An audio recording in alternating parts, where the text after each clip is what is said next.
Hello and namaste. Welcome to yet another exciting and inspiring episode of The Open Space. My name is Abdus Mia, and today I have with us Rabindra Mishra to share the screen along. Practical philanthropist and philanthropic journalist, Rabindra Mishra is the head of BBC Nepali service. He is also the founder president of a global charity network, Help Nepal Network, which has chapters in 14 different countries around the world. Mr. Mishra studied English literature in Nepal, journalism in Pakistan, and international politics in the United Kingdom. He is also an author to few bestseller books in Nepal. We certainly take this honor to welcome Rabindra Mishra in the open space. Ladies and gentlemen, I give you Rabindra Mishra. Welcome, sir. That's the letter. So before listening to your story, I should be very much interested to know how does it feel to become guest instead of becoming host? Nowadays, I'm getting used to it. Sometimes people like you invite me. Sometimes, there are other television stations inviting me. So I'm getting more and more used to it. Otherwise, basically, as you suggested, I interview people rather than getting interviewed. So it should be really difficult job. But if I ask you to summarize and reflect your life into about 3 to 4 minutes, how would your life look like? Where should I start from? I don't know when I was born, but my parents say that I was born nearly 5 decades ago, one fine morning in July. So I'm going to tell you my age, you see. So I was born in Kathmandu, Bauddha Mahankal. My father is a writer and an artist. I studied journalism and English literature. After doing my graduation, I did my master's in English literature. And after that, by that time, I had started, writing once in a while. And then when I was doing my master's at the TU, I had started working with Nepal television. I worked there for nearly a year, and then I resigned. I completed my master's, and I got a scholarship to study journalism in Pakistan. So I went there. In the morning, I used to go to the university, and from 2 to 10 o'clock at night, I used to work with the News International. That is one of the largest selling newspapers in Pakistan. While studying and working in Pakistan, I did some reporting for the BBC Nepali service in London. And after I completed my studies there, I was offered a job in London. So I went to London, started working with the BBC, and while working with the BBC, I also got an opportunity to work with other parts of the BBC, not only with the Nepali service. I took a sabbatical, that is a career break, for a year and went to study international politics at the London University. So later on I became the head of the Nepali service, and I always wanted to come back to Nepal and do things for Nepal. So when I was in London, I and many other like-minded friends, we came together and started the charity that you earlier mentioned, Help Nepal Network. My family returned to Nepal permanently in 2000, I think late 2007.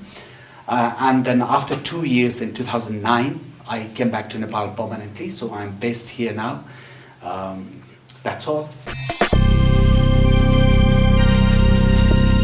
You are known to be a philanthropic journalist. To the people like me who less understand the concept of philanthropy, how do you explain the concept of philanthropy? The way I understand philanthropy is, it is not about just handing out money or handing out support to those who can't help themselves. It is about making humans more compassionate. It is about, feeling the pain of those people, say, living in Karnali, or living in some remote villages in the plains of Nepal, who can't raise their children, who don't have enough to eat, who can't send their children to school, even by working for the whole day, who can't feed themselves. Unless and until you start feeling their pain as if what would have happened if you're in the same position, you aren't going to change the society. That is for sure. Because the way people tend to see success is they focus on themselves, and if you achieve something personally, that is considered as a great success, and they are considered as role models. But for me, people actually who are successful for themselves and who are successful for other people, who connect their personal success to the wider social change, they are my role models. And they are the people who change the world, who change the society. So philanthropy is about changing the society by connecting your success to bring about transformation in the wider periphery. But if you see the situation, the media is getting commercialized every another day. So in that situation, how does a philanthropic journalist survive? Media has to be commercial, otherwise how would they survive? But the point is, whatever you do in life, you do it for yourself, you do it to make profit out of it. But then philanthropy is about not dedicating your entire life to change somebody else's life. That is, these people are exceptional. For example, Pushpa Basnet was in a show. You can't expect, everyone to be Pushpa Basnet. She is exceptional. She can't be compared with normal human beings. We are normal human beings. So whether I run a media organization or whether I do something else, I tend to earn my living through what I do. And I try to earn more. That is normal human behavior.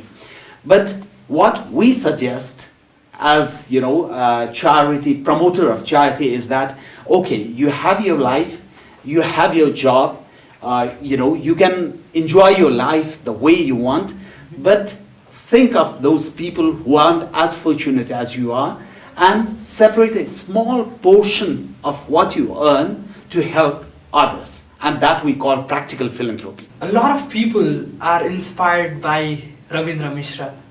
Let me ask you, who or what is your source of inspiration? During your childhood, there have been occasions when I have been inspired by my father. There have been occasions where I have been inspired a lot by my uncle. There have been occasions where I have been inspired by my friends. But as you grow, then your inspirations, you draw inspiration from a lot of other people as well. At this stage of life, I think my inspiration are all those people, all those practical philanthropists, Okay. who lead their own lives, but at the same time, who think about others as well. So before coming to this interview, we had asked to our audiences if they had any questions for Rabindra Mishra. And among many questions, I choose one and I quote here, please ask to Rabindra Mishra if Rabindra Mishra at any point of time is going to join the mainstream politics in Nepal, and if yes, when?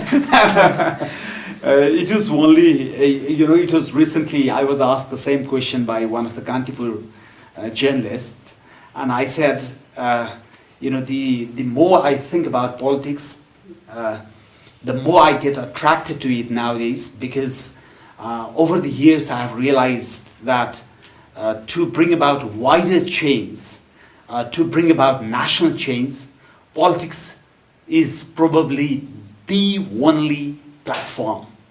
By getting engaged in other activities, whether that is, in charity or any other areas, you can change things, but in a smaller scale. Yeah. For example, through Help Nepal Network, I work with lots of Nepalis. We work together, and in last 10, 12 years, we have built more than 50 small classrooms and schools. We have built more than 40 libraries, and then we are almost completing a huge orphanage just outside of Kathmandu, where we'll be housing 40 orphans, and then we have supported health posts and all those things. But then it has taken 10, 12 years, and if there were good people in politics for 10, 12 years, the whole country would have drastically changed. I'm this realization is getting more and more stronger in me. I did feel that politics is the main platform many, many years ago. That's why probably, 12, 13 years ago, I wrote an essay saying that if I could, I want my son to be a politician. Why only son? Why not Rabindra Mishra itself? Exactly. I mean, at that point, I thought, I'm working as a journalist and young people should be encouraged and good people should get into politics. That is what I thought. But yes, there are more and more good people getting into politics, but that isn't enough. I mean, still now, if your brother is good, if if my son is a good student, then I want him to work in the World Bank or in the UN, or want him to be a doctor, engineer, or a successful business person. That is what parents usually expect. So all the good people, all the good students, young people with capacity and caliber, they are being sent to other areas, and politics is left in the hands of the mediocres. That's why it is important that good people with a little bit of education, exposure, honesty, integrity need to get into politics. That is the realization that is growing in me, but I'm not exactly sure when I might get into it, or I may not get into it at all. But I am, this realization is getting more and more stronger. Suppose Rabindra Mishra realizes that now it's time for him to join the politics. What political ideology or what political party would it be? Or Rabindra Mishra would start another new party? First thing, Nepalis and lots of people in the third world countries have spent too much time debating about political ideology. It is not the ideology that changes the society. Mm-hmm. I have given this example in the past, and I would like to mention it again. For example, in the south, we have India, which is the largest democratic country in the world. It has one kind of ideological setup, right? In the north, we have China, which has entirely different kind of ideological, basis of running the country. Both the countries are progressing very well. Close by, there is Bhutan, which has a different, political setup, and its economy is growing really well as well. You go to the far west, the whole constitutional setup, framework is different. The political system is different. You go to the Gulf region, the constitution is different, the system is different. You go to Europe, you'll find different systems in different countries. You go to America, it is different. You go to Russia, it is different. All of them are progressing, not because of ideology. So ideology has not much importance for me. People at this point in Nepal can't go back to dictatorial system because the democratic roots are so deeply ingrained into all villages of Nepal, everywhere. So democracy, no one can reverse that, and there are certain other system, other beliefs, no one can reverse it. Within those values, whether you are NCP UML, whether you are a Nepali Congress, and for that matter, whether you are the Maoists. I'm not talking about the Maoists, they are slightly different. The Prachanda-led Maoists, they are different only in names. Otherwise, to a large extent, there is no fundamental difference. So ideology really doesn't matter to me. It is all about whether I can change or not. That's all. Let's take a shift from politics to the social service. 1999 was the year you started Help Nepal Network. So, how did the idea started, and what are you up to? It was late 1999. That's correct. Everywhere you go, whether in Nepal or whether it is in the US or UK, wherever Nepalis are, what happens is they sit together and they start talking about Nepal. When they start talking about Nepal, it is about corrupt politicians, it is about corrupt bureaucracy, it is about, nothing functioning properly. It is all the negatives that you sit and talk about. But if you ask this person, what have you actually done to rectify the wrongs that you are so passionately criticizing, then most of them, or most of us, would have no answers. Because we'll just criticize. And we'll find excuses to say, justify why we haven't done anything. So our point was, if you want rights, you need to fulfill your responsibility as the citizen first. And every time, wherever I go, I tell one thing: when the state is weak, the bigger responsibility lies in citizens, lies in individuals. Because if you start cursing the state and not doing anything, the whole system will collapse. That's why it is important, when the state is weak, when the government is weak, the individuals bear more responsibility. That is the source of inspiration. That is where the Help Nepal network comes from. And right from the beginning, we made it clear that we aren't going to write big proposals and apply for funds from international donors. We aren't going to do that. What we said is, whatever we can, we do it first. And if we can't, then it's fine. You go to Bill Gates Foundations or whatever. But first, we have to do it. So our slogan was, Nepalis do for Nepal. We have to do it ourselves. So that is how it started. And in the beginning, it was really difficult.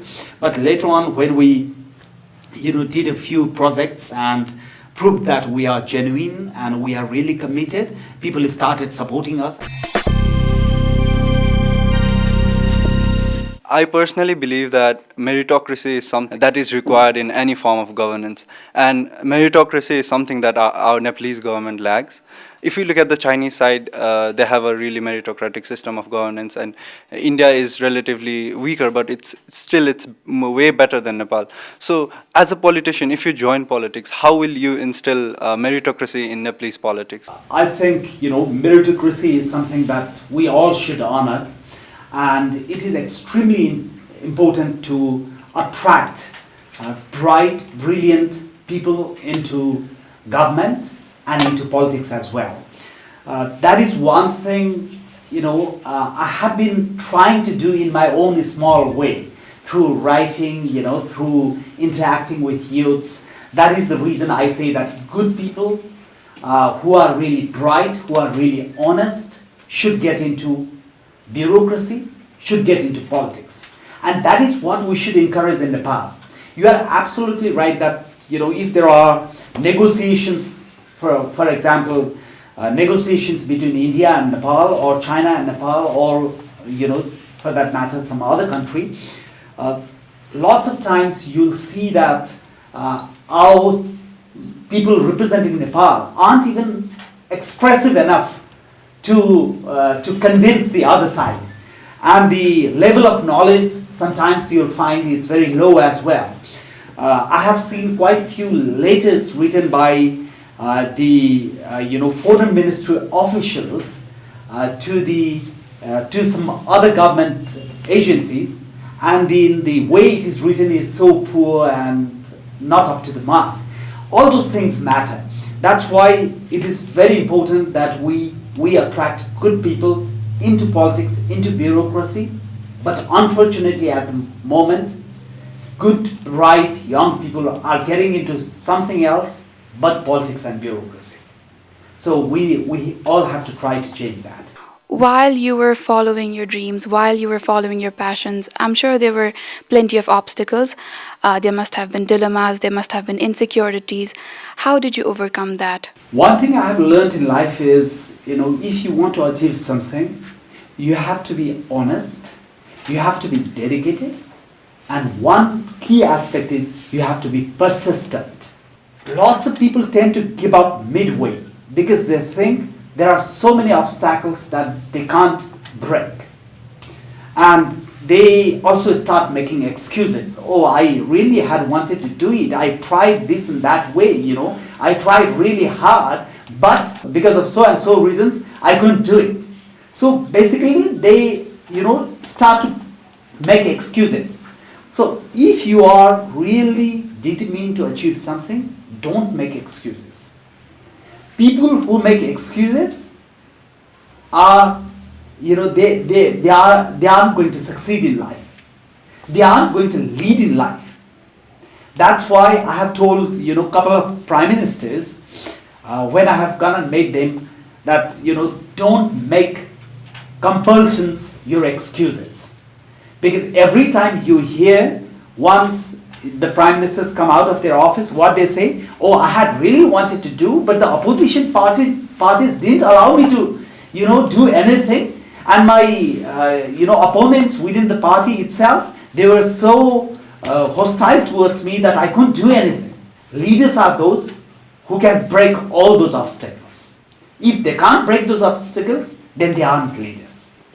And unfortunately, we haven't produced such great leaders in Nepal. What would be the first thing you do if you get into politics? The first thing, if I get into politics, as soon as I get into it, there won't be much to do. But one thing I have always wanted to do is to change the political culture. So if I join a political party, I do my best to change the culture over there, to make the party modern and more sophisticated, so that youths like you get attracted to it. Not only the youths who burn tire on the streets and who go on various demonstrations, give less importance to their studies and all those things, but really good people, bright, honest youths are attracted into it. I think that would be my first priority. So we are at the end of our show. What would be the message of Rabindra Mishra to young people who are watching our show? My message would be, first be honest. That is extremely important in life, whatever you do. Be positive in whatever circumstances you are. You could be finding it difficult to pay your fee. You could be finding it difficult to, feed yourself in Kathmandu or, in other parts of Nepal. But be positive. Think that if you are being able to watch this show on a television, you are able to go to school or college, you are one of the most luckiest youths in the world, not only in Nepal. Think about situation in Africa. Think about situation in lots of parts of Asia where children are actually dying. Forget about them going to schools or colleges. So if you are going to school or colleges, you are lucky. And you should never feel frustrated. You should be honest. You should be dedicated. And, you should do what you are supposed to do. That means your first priority should be your study. If you can't study well, and if you think as a student, your duty is to change Nepal by getting, engaged in politics, then you are wrong. Yes, you should take interest in politics, but if you start getting engaged in politics at the cost of your studies, then your life is going to be a misery. And you won't be able to walk, if you can't walk yourself straight, how can you, walk the society along?